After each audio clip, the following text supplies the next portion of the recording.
Hello students, कैसे हैं आप। Welcome to my YouTube channel physics style. आज को हमारा जो न्यू टॉपिक है वो है एंगल ऑफ रिपोज, या फिर जिसको बोलेंगे हम एंगल ऑफ स्लाइडिंग।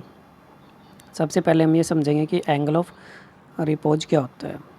देखिए, एंगल ऑफ रिपोज ये जो हमने अल्फ़ा जो शो कर रखा है वो एंगल ऑफ रिपोज है। और ये एंगल ऑफ रिपोज होगा क्या? एंगल ऑफ रिपोज और angle of sliding is defined as the angle of inclination of a plane with horizontal direction.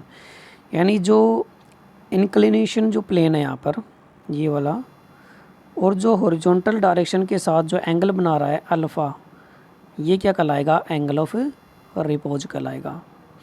जब हम किसी बॉडी को नीचे की तरफ स्लाइड करते हैं ऐसे, और जो बॉडी ये जो इंक्लाइन प्लेन होगा, जब यहाँ पर कोई बॉडी रखी है और ये जो इंक्लाइन प्लेन है जब ये हॉरिजॉन्टल डायरेक्शन के साथ एंगल बनाएगा अल्फ़ा, तो उसको बोलेंगे हम angle of repose.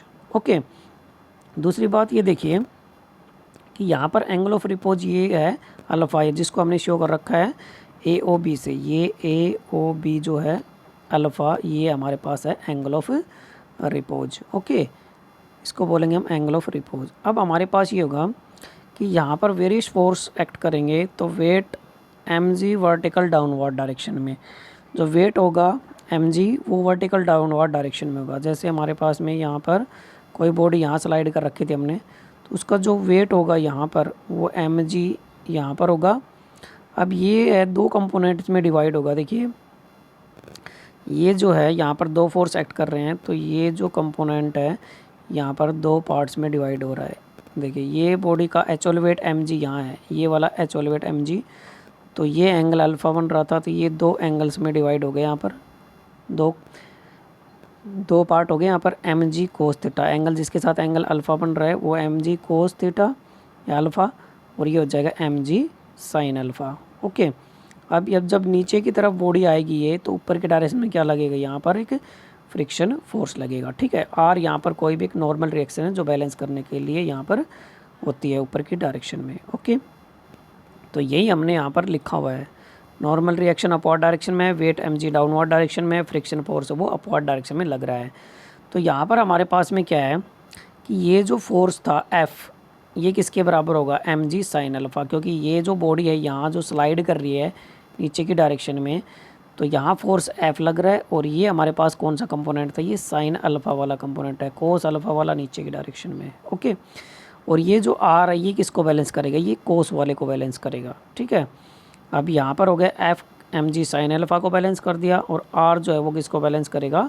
mg cos alpha. ये इधर बैलेंस कर रहा है, ये नीचे की डायरेक्शन में, ये आमने सामने हो गए यहाँ पर। ओके, अब देखिए हमने दोनों को डिवाइड कर दिया। डिवाइड करने के बाद F बटे में R is equal to mg sine theta बटे में mg कोस अल्फ़ा, तो F बटे में R इजिकल टू mg से mg कैंसिल हो गया, तो साइन अल्फ़ा बटे कोस अल्फ़ा क्या होता है? Tan alpha. तो यहाँ पर जो म्यू है वो किसके बराबर हो गया है? म्यू जो है वो कहाँ से आया है?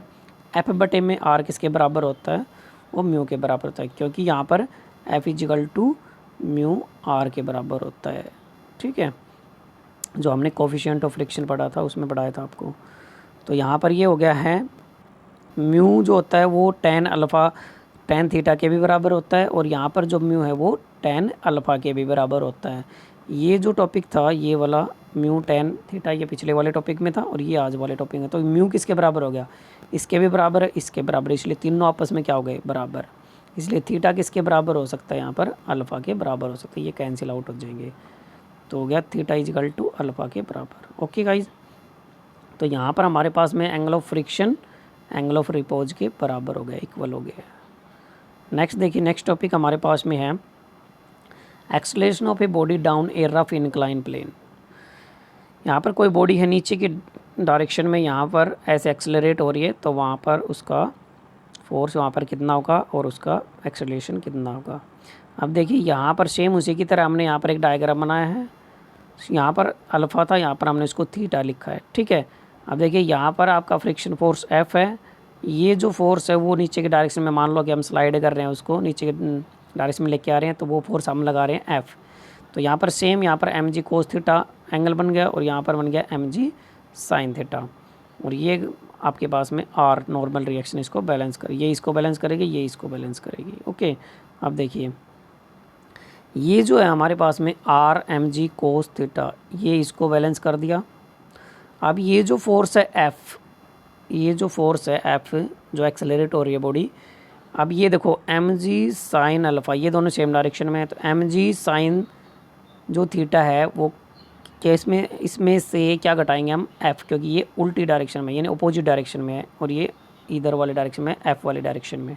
ठीक है, तो इसमें से क्या घटा दिया हमने, एफ़ घटा दिया, ये घटा दिया यहाँ पर। और आपको पता है कि जो एफ़ होता है वो म्यू आर के भी बराबर होता है, म्यू इजकल टू एफ बटे में आर, जो कोफिशिएंट ऑफ फ्रिक्शन था। और एफ़ आपको पता है कि न्यूटन का second law F is equal to m a के बराबर होता है। तो ये जो इक्वेशन है हमने, ये फर्स्ट इक्वेशन यहाँ पुटअप कर लो, तो एम में तो सेम एम जी साइन थीटा और म्यू आर की जगह हमने क्या कर दिया, m g cos theta put up कर दिया। तो यहाँ पर एम जी क्या आ गया, दोनों में से कॉमन आ गया, तो एम जी से एम जी क्या हो गया, कैंसिल आउट हो गया। क्या बच गया, साइन थीटा और सॉरी एम जी से कैंसिल नहीं हो रहा, एम से एम कैंसिल हो गया, ए और यहाँ पर जी बच गया।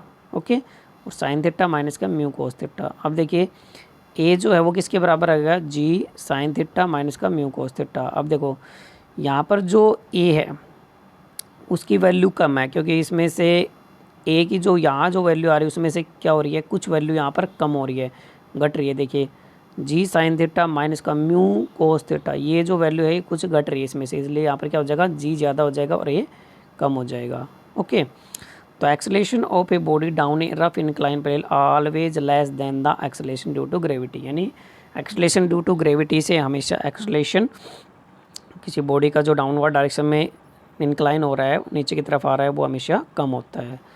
ठीक है, नेक्स्ट टॉपिक देखिए, नेक्स्ट है work done in moving a body up on a rough incline plane. अब देखिए किसी बॉडी को हम ऊपर की डायरेक्शन में लेके जा रहे हैं, तो यहाँ पर कितना यहाँ पर फोर्स लगेगा। अब देखिए सेम उसी की तरह डायग्राम बनाना है आपको, और यहाँ पर आपको क्या चेंजमेंट करना है, ये जो P है हम किसी बॉडी को ऊपर की डायरेक्शन में लेके जा रहे हैं, यानी अप ऊपर की डायरेक्शन में लेके जा रहे हैं, तो यहाँ पर P जो है ये अप्लाइड फोर्स है। ठीक है, हमने उसको P से शो कर दिया, अप्लाइड फोर्स है, ये देखिए P जो है अप्लाइड फोर्स है। और ये जो एम जी sine theta same m g cos theta, ये आर, यहाँ पर जो ये है, ये जो एफ जो फ्रिक्शन लिखा है हमने, ये इस वाले डायरेक्शन में लगेगा, कैपिटल एफ। ठीक है, क्योंकि जब बॉडी को ऊपर के डायरेक्शन में लेके जाएंगे तो फ्रिक्शन उल्टी डायरेक्शन में यानी अपोजिट डायरेक्शन में लगता है हमेशा। ठीक है, अब देखिए आर ने इसको बैलेंस कर दिया, एम जी कोस थीटा को यहाँ पर ये बैलेंस कर रहा है। अब जो पी है, देखिए पी यहाँ पर है, तो इसका मतलब ये दोनों एक ही डायरेक्शन में हो गई आपकी। ठीक है, तो यहाँ पर जो पी फोर्स हम ऊपर के डायरेक्शन में अप्लाइड कर रहे हैं, तो एम जी साइन थीटा और एफ दोनों एक डायरेक्शन में लग रहे हैं, इसलिए दोनों काउंट हो गए यहाँ पर। अब देखिए जब बॉडी को ऊपर की डायरेक्शन में लेके जाएंगे तो यहाँ पर क्या होगा, हमारे पास में कुछ वर्क डन होगा। तो वर्क डन का फार्मूला क्या होता है, फोर्स इनटू में डिस्टेंस, यानी एस यहाँ पर क्या है, डिस्टेंस है। तो देखिए W is equal to P into में एस, पी यहाँ पर फोर्स जो हम अप्लाई कर रहे हैं। अब P की जो वैल्यू थी वो ये थी एम जी sine theta plus F, M जी साइन थीटा प्लस एफ, और S यहाँ पर सेम। ठीक है, अब एम जी साइन थीटा सेम प्लस में F equal to mu R के बराबर हो गया, और S यहाँ पर पहले से ही है। ठीक है, अब देखिए W is equal to m ji sine theta mu, और R की वैल्यू क्या थी, एम जी कोस थीटा सबसे पहली इक्वेशन, और ये S, तो यहाँ W बराबर हो गया है एम जी साइन थीटा प्लस में म्यू कोस थीटा एस, क्योंकि यहाँ पे एम जी को यहाँ कॉमन ले लिया दोनों में से, तो यहाँ बच गया साइन थीटा और यहाँ बच गया म्यू कोस थीटा, एस पहले से ही बाहर था। ओके गाइस, तो ये था आपका फर्स्ट टॉपिक। नेक्स्ट जो टॉपिक हम नेक्स्ट वीडियो में पढ़ेंगे। Okay guys, thank you, have a nice day.